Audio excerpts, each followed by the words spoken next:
Okay, இங்கே வாங்க. S, ரூமுக்கு வந்தாச்சு. ஒரு வுட்டன் காட்டேஜ் சூப்பராக இருக்குது. வாங்க வாங்க, வலது கால் எடுத்து வச்சு வாங்க. ஸோ வழக்கம் போல் வந்த உடனே நம்மளை இந்த இடத்துல வந்து நம்மளோட லக்கேஜ்லாம் எடுத்து வைக்கிறதுக்கு எப்பவுமே ஒரு வுட்டன் ஒரு ஏரியா இருக்கும். அது பக்கத்தில் ஒரு கபோர்ட் இருக்குது. லெஃப்ட் சைடில் ஒரு பாத்ரூம் இருக்குது. அதை நான் கடைசியாக காட்டுறேன் வாங்க. அப்படியே உள்ளே வந்தீங்க அப்படின்னா ஒரு மினி ஃப்ரிட்ஜ், ரொம்ப ரொம்ப கோவாவுக்கு தேவை இல்லையா, மினி ஃப்ரிட்ஜ் அண்ட் வந்து கெட்டில் அந்த ஏரியாஸ்லாம் இருக்குது. TV and set top box, tables இருக்குது. இங்கே பேக்ஸ் எல்லாம் லக்கேஜ்லாம் வச்சுக்கலாம், சாப்பிட்றதுக்கெல்லாம் யூஸ் பண்ணிக்கலாம். லைட்டு ப்ராப்பராக ஒரு வுட்டன் காட்டேஜ். எந்த ஒரு வால்கள் எதுவுமே, அது சீலிங் எதுவுமே கிடையாது, வெறும் வுட்டு தான். ஏசி இருக்குது, ஃபேன் இருக்குது. எங்களுக்கு முக்கியமாக ஃபேன் தான். இந்தியன்ஸ்க்கு நமக்கு வந்து முக்கியமாக என்ன இருந்தாலும் என்ன இருக்கணும், ஃபேன் இருக்கணும். நமக்கு ஃபேன் இருக்குது. நாங்கள் ஃபாரின்கே போய் ஃபேன் கேட்டுக்கிட்டு இருப்போம். என்னங்க ஒரு 7 ஸ்டார் ஹோட்டலுங்கிறீங்க ஃபேன் இல்லை அப்படின்னு சொல்லி.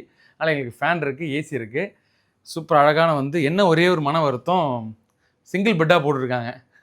அதுதான் எனக்கு ஒரு மன வருத்தம். நிம்மதியாக தூங்க விட மாட்டாங்க. அண்ட் வந்து இந்த இடத்துல வந்து அப்படியே ஓப்பன் பண்ணிங்கன்னா ஒரு சூப்பர் ஏரியா ஒன்று இருக்குது. நீங்கள் உங்களால் கண்டுபிடிக்க முடியுதா, கெஸ் பண்ண முடியுதான்னு பார்ப்போம் வாங்க. அப்படியே வந்தீங்கன்னா இல்லை வாங்க, இருட்டில் தெரிய வாய்ப்பு இல்லை, இருந்தாலும் ஒரு சத்தம் உங்களுக்கு கேட்குமே. எஸ், தெரியுதா உங்களுக்கு? ஸோ இது வந்து காலையில் எப்படி இருக்குன்னு யோசிச்சு பாருங்கள். நம்ம அப்படியே விண்டோ திறந்தா பீச்சு. ஸோ இந்த வியூ பாயிண்டில் தான் இது போட்டிருக்காங்க.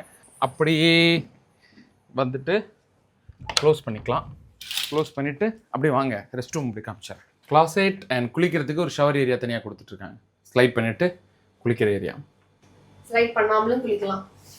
அது அவங்க விருப்பம், அது அவங்க விருப்பம். அந்த டோரையும் திறந்துட்டு இந்த டோரையும் திறந்து நீங்கள் குளிங்க, ஒன்றும் ஒரு பிரச்சனை கிடையாது.